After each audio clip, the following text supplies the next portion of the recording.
हाँ तो मित्रों, मैं रणवीर प्रताप सिंह प्रयागराज से आप लोगों का Prayagraj GS research centre Prayagraj में हार्दिक स्वागत एवं अभिनंदन करता हूं। जैसे कि मित्रों, पिछली वाली वीडियो में हमने अनुच्छेद 40 तक की बात किया गया था। Directive principle of state policy राज्य के नीति निर्देशक तत्व जो संविधान के भाग 4 में है और आयरलैंड से हमारे देश में ग्रहण किया गया।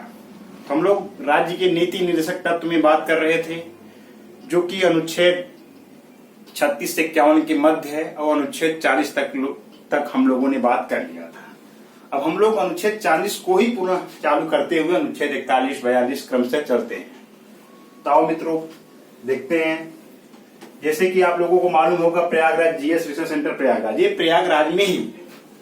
अगर आप चैनल पे नए हो तो चैनल पे लाइक, सब्सक्राइब, शेयर अवश्य करें और अपने मित्रों तक जरूर शेयर करें जो आपके सहपाठी हों, मित्र हों। तो मित्रों, हम लोग बात करते हैं अनुच्छेद 40 की पहले, जहां तक हम लोगों ने पिछली वीडियो में बात किया था। अनुच्छेद 40 में बताया गया है कि ग्राम पंचायतों का गठन, कि राज्य का दायित्व होगा ग्राम पंचायतों का गठन किया जाए। पंचायत की बात तो हालांकि संविधान के भाग 9 में और 9 में भी किया गया है, पंचायत और नगर पालिका की बात, परंतु राज्य के नीति निर्देशक तत्व में भी अनुच्छेद 40 में बताया गया है ग्राम पंचायतों का गठन, ग्राम पंचायतों का गठन। इसमें बात किया गया अनुच्छेद 40 में। अच्छा, ये जो ग्राम पंचायतों का गठन है, जैसे कि राज्य के नीति निर्देशक तत्व में जब हम लोग देखेंगे तो गांधीवादी विचारधारा है, समाजवादी है और तमाम प्रकार की विचारधाराओं का इसमें समागम है। तो इसमें देखते हैं जो ग्राम पंचायतों की गठन की बात किया गया है, एक गांधीवादी विचारधारा है, गांधीवादी विचारधारा।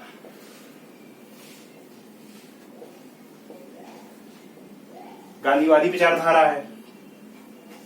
तो ये देखा जाए तो जो हमारे राष्ट्रपिता मोहनदास करमचंद गांधी जी थे, इनकी एक गांव के विकास के लिए इनकी बहुत ज्यादा बात इन्होंने किया। जब देश को आजाद करा रहे थे तो उनका एक विचारधारा था कि इसमें संविधान जब बन रहा था तो उन्होंने इसकी बात किया कि गांव से विकास को चालू किया जाए, इसलिए ग्राम पंचायतों को गठन किया जाए। इनको काफी शक्तियां भी दी गई हैं भाग 9 में, जब हम लोग पढ़ेंगे विस्तृत रूप से तो उसमें बात किया जाएगा। तो एक हो गया अनुच्छेद 40 की बात हम लोगों ने कर लिया। अनुच्छेद 41 की बात करते हैं। अनुच्छेद 41, इसमें काम शिक्षा पाने का अधिकार की बात किया गया है। काम शिक्षा पाने का अधिकार, अनुच्छेद 41 हो गया। इसमें काम शिक्षा की बात किया गया है, पाने का अधिकार। अनुच्छेद राज्य का दायित्व होगा, राज्य के नीति निर्देशक तत्व तो है, तो राज्य इसमें जो भी अनुच्छेद है 36 से 51 के बीच में, ये राज्य की दायित्व के विषय में बताया गया कि राज्य के क्या कर्तव्य होगा कि जो राज्य करे अपने नागरिकों के लिए। अनुच्छेद 41 में काम शिक्षा पाने का अधिकार हो गया। अनुच्छेद 42 की बात करते हैं। अनुच्छेद 42, इसमें मां प्रसूति से संबंधित है। इसमें बताया गया है कि मां प्रसूति से संबंधित है, संबंधित है।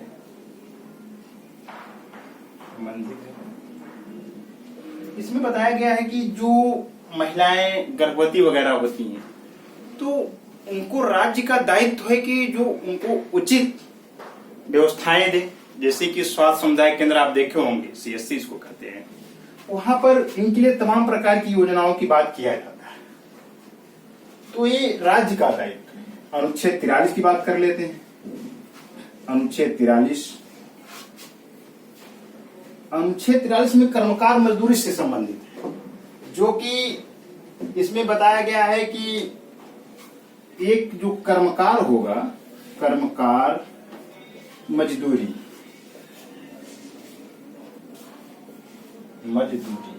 इसकी न्यूनतम मजदूरी क्या हो, न्यूनतम मजदूरी। इसी में एक अनुच्छेद 43 का भी है। ये 42वें संविधान संशोधन 1978 के द्वारा हमारे संविधान में जोड़ा गया और इम्पोर्टेंट यहां से क्वेश्चन आते हैं। इसमें भी बताया गया कि जो कर्मकार मजदूरी करेंगे लोग, जो अनुच्छेद 43 में बताया गया है, उनके लिए उद्योग की बात किया गया है। उद्योग में भी उनकी भागीदारी होगी। उद्योग में कर्मकारों की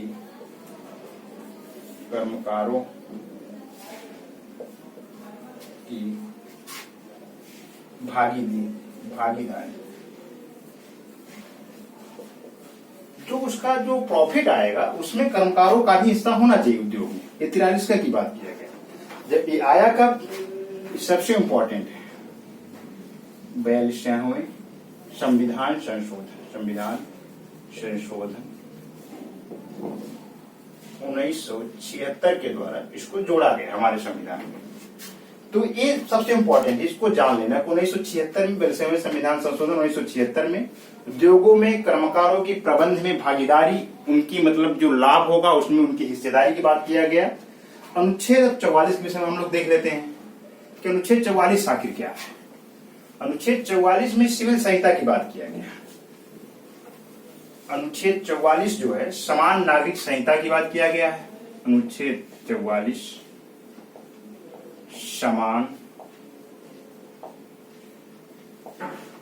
नागरिक संहिता, इसी को सिविल संहिता भी कहते हैं। अनुच्छेद 44 में बात किया गया है। अनुच्छेद 45 की बात करते हैं।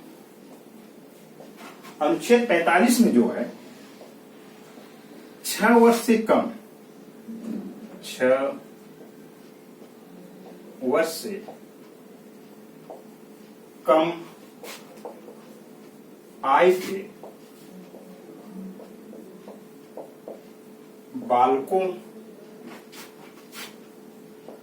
बालकों की शिक्षा, स्वास्थ्य,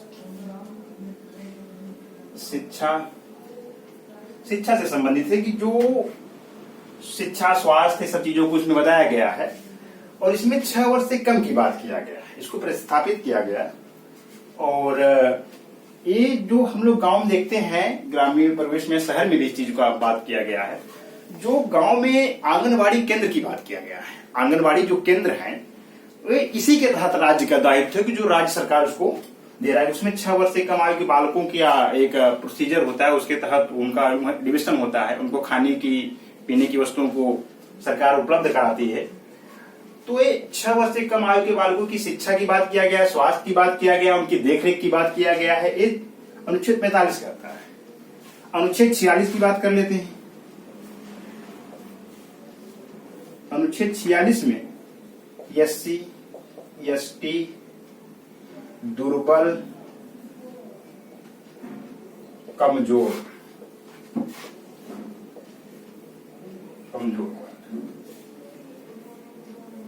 इनकी शिक्षा की बात किया गया है। यहां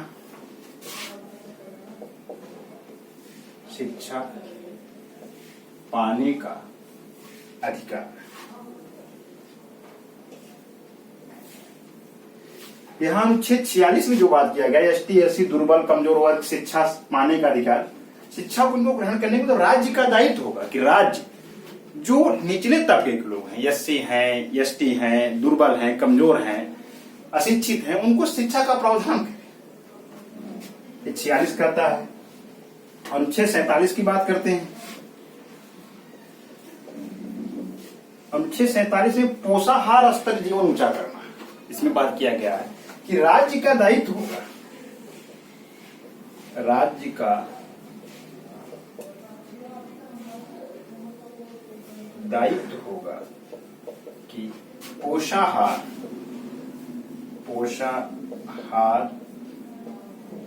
स्तर जीवन ऊंचा करना।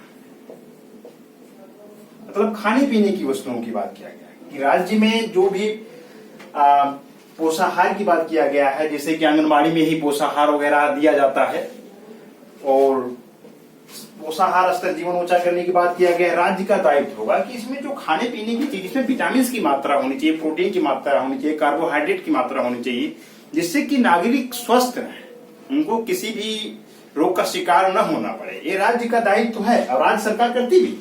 बहुत सारी योजनाओं को आपने देखा है जो कि बच्चों के लिए चालू किया गया है और उससे लाभ मिलता है बच्चों को। अनुच्छेद 48 की बात कर लेते हैं। यहां अनुच्छेद 48 में जो है कृषि पशुपालन की बात किया गया है। कृषि पशुपालन, कृषि पशुपालन की बात किया गया है कि राज्य का दायित्व होगा कि कृषि पशुपालन, जो दुधारू प्रजाति की गाय हैं, भैंसे हैं, इनकी भी बात किया गया है कि राज्य का दायित्व होगा कि कृषि को बढ़ावा दे, पशुपालन को बढ़ावा दे, जो दुधारू प्रवृत्ति के गाय हैं, भैंसे हैं, उनका भी पालन किया जाए, उनको संरक्षित किया जाए। और ये तो अनुच्छेद 48 की बात किया गया है। इसमें एक अनुच्छेद बहुत इंपॉर्टेंट होता है, उसकी हम लोग चर्चा करते हैं। अनुच्छेद 48 का ये आए दिन एग्जाम में पूछे जाते हैं और ये भी 42वें संविधान संशोधन 1976 के द्वारा, अनुच्छेद 48 का इसका जो प्रावधान है 42वां संविधान संशोधन अधिनियम 1976 के द्वारा जोड़ा गया। जो अनुच्छेद 48 का है पर्यावरण संरक्षण से संबंधित है। ये 42वें संविधान संशोधन 1976 के द्वारा ही स्थापित किया गया हमारे संविधान में। और इसमें बताया गया है, इसमें बात किया गया है कि पर्यावरण संरक्षण की बात किया गया है। पर्यावरण संरक्षण, पर्यावरण संरक्षण, वन, झील, वन्य जीव,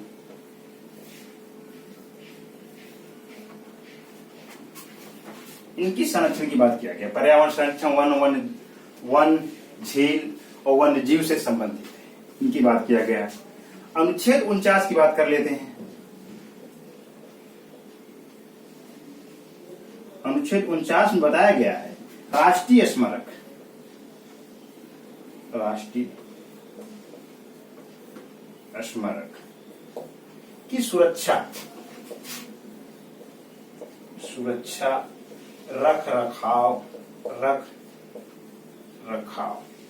तो राज्य सरकार का दायित्व होगा, राज्य का दायित्व होगा कि जो राष्ट्रीय स्मारक हैं उनकी रख रखाव, उनकी सुरक्षा राज्य सरकार करे, जैसे कि हमारी संस्कृति धरोहर की रक्षा हो सके। अनुच्छेद 50 की बात करते हैं। अनुच्छेद 50 में कार्यपालिका को न्यायपालिका से पृथक्करण किया गया है कि राज्य सरकार कार्यपालिका, जो उसके कार्यपालक हैं, उसको न्यायपालिका से पृथक्करण किया गया ताकि एक निष्पक्षता बनी रहे कार्यपालिका और न्यायपालिका के बीच में। यहां पर अनुच्छेद 50 में कार्यपालिका को न्यायपालिका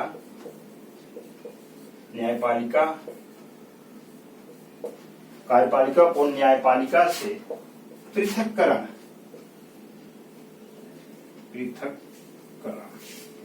किया गया है। अनुच्छेद 51 की बात कर लेते हैं। अनुच्छेद 51, इसमें अंतरराष्ट्रीय शांति सुरक्षा की बात किया गया। राज्य का दायित्व होगा कि जो अंतरराष्ट्रीय शांति सुरक्षा बनी रहे, इसमें राज्य अपना सहयोग करेगा। अनुच्छेद 51 में अंतरराष्ट्रीय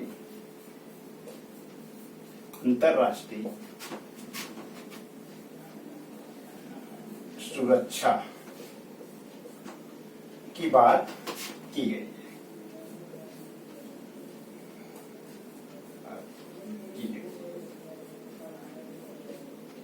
इसमें अंतर्राष्ट्रीय सुरक्षा, अंतर्राष्ट्रीय हमारा विदेशी संबंध अच्छे रहें, इससे संबंधित अनुच्छेद 51 की बात किया गया है।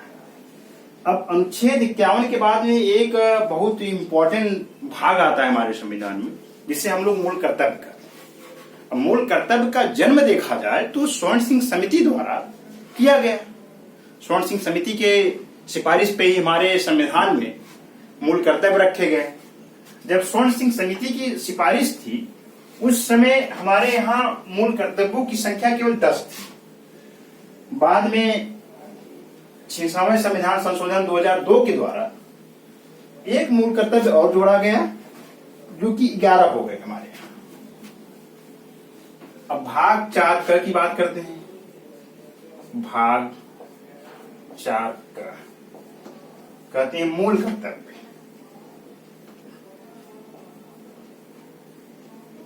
मूल कर्तव्य,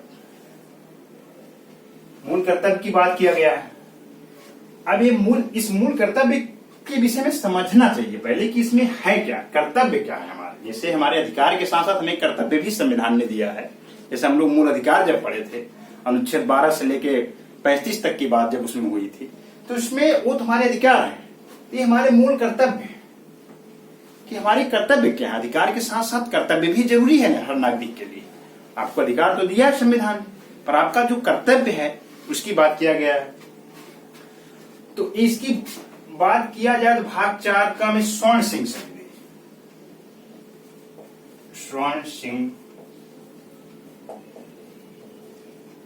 समिति के सिफारिश पर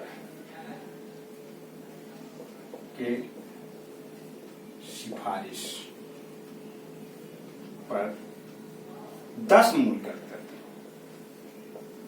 10 मूल कर्तव्य, 10 मूल कर्तव्य संविधान में जोड़ा गया। संविधान में जोड़ा गया। अब इसी 10 मूल कर्तव्य में 1 2 3 4 5 6 करके भी है और इसी को अंदर करके भी है।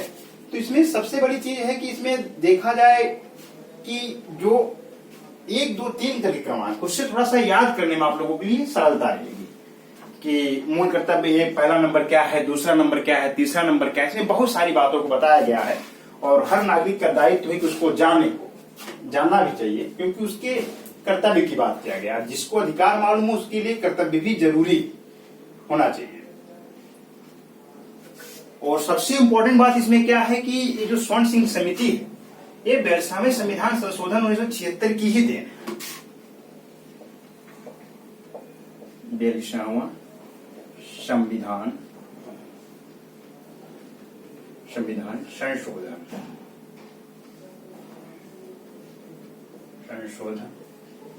1976। अगर क्वेश्चन ये पूछे कि भारतीय संविधान में मूल कर्तव्य किस भाग में है, तो आप कहेंगे भाग 4 का। और मूल कर्तव्य किसकी सिफारिश पे संविधान में जोड़े गए, तो ये कहेंगे आप स्वर्ण सिंह समिति की सिफारिश पर 10 मूल कर्तव्य जोड़े गए। शुरू में कब, जब 42वां संविधान संशोधन 1976 में जब जोड़ा गया स्वर्ण सिंह समिति के द्वारा, तो वहां केवल 10 ही मूल कर्तव्य थे। फिर 11वां जो मूल कर्तव्य है, 11वां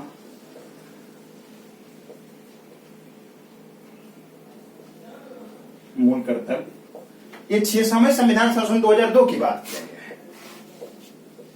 66वां संविधान संशोधन